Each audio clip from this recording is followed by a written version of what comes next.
Hello everybody, Matt here back again. I recently went over 600 subs. More specifically, I just passed 666 subs. So I decided to do a video on the most evil records in my collection. These are in no particular order, they're just the records I think deserve a very evil spot. Highway to Hell, ACDC. When I first got this as a kid, I thought it was the most evil thing. The title, the cover, the songs, so evil, but so rockin'. Alice Cooper Goes to Hell by Alice Cooper. The concept album follows Alice as he travels hell itself. What's funny is that most people know that Alice is a very Christian man and totally did this album to shock people. It's reflected in the record, and it's got very tongue-in-cheek dark humor along with amazing music. The debut album by Black Sabbath. I feel like I've told the story before, but when I first heard the title track on this album as a kid, and Ozzy started screaming about being confronted by the figure in black, I got scared and I shut off the CD player. This is the beginning of heavy metal. The album starts with Iommi playing the Devil's Tritone. These are three notes that were believed to call upon the devil when played. Even the cover exudes evil with that creepy girl in the abandoned farmhouse. Elvis Presley's debut record. You know, it's hard to believe, but when Elvis made the scene, parents everywhere were scared for their children's souls. The music combined with his dancing caused a cultural upheaval that we still feel today of music being viewed as corrupting youth. Pretty tame by today's standards, but there was a time when owning this particular record was somewhat dangerous. The devil in disguise? Maybe, but probably not. The debut album by Ghost. Ghost actually plays into the whole evil thing much in the same way Alice Cooper does. Very cartoon villain evil with a touch of haunted house fun. They are one of my favorite bands for bringing back this showmanship and mystique back to rock and roll. This is more evident on recent records and videos, but with this first album, it wasn't that clear. It was just Papa and a bunch of hooded ghouls, and the music was way, way darker. They evolved with each record, and they started here in the depths of absolute darkness. See You in Hell by Grim Reaper. It's the title and the cover. The music is your standard 80s hair metal, but I mean, that cover alone, pure evil.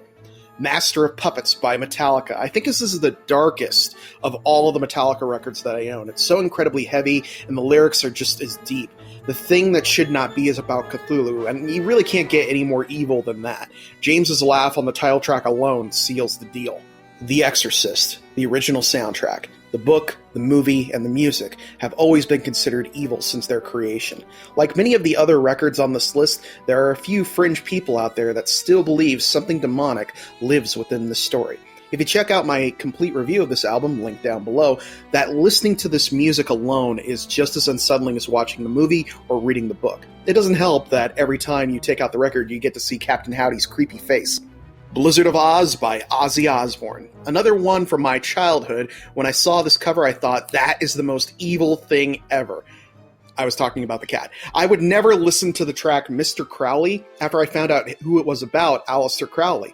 I love watching old anti-heavy metal videos from the 80s on YouTube because they always feature this album and Ultimate Sin, and just Ozzy in general. I mean, if they knew what a sweet, kind dude he was, they probably wouldn't have featured him at all.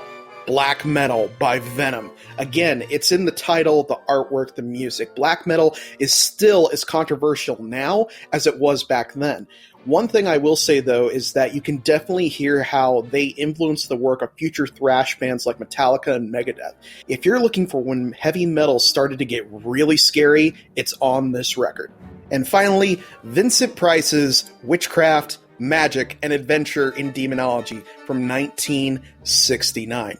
This is probably one of my favorite records that I have in my collection. It's a combination of two of my favorite things, horror movies and music. I love Vincent Price. I've been a fan of his work ever since I saw him in House on Haunted Hill when I was still in grade school. So when I found this particular record, I couldn't believe it existed. There was a lot of records around at the time featuring horror icons like Vincent Price, Basil Rathbone, and Boris Karloff. This one features a little bit of everything, and much like other records on this particular list, it's just a lot of spooky, dark fun with a really great Halloween-y feel to it. If you ever want to experience Halloween on a record, it's this guy right here.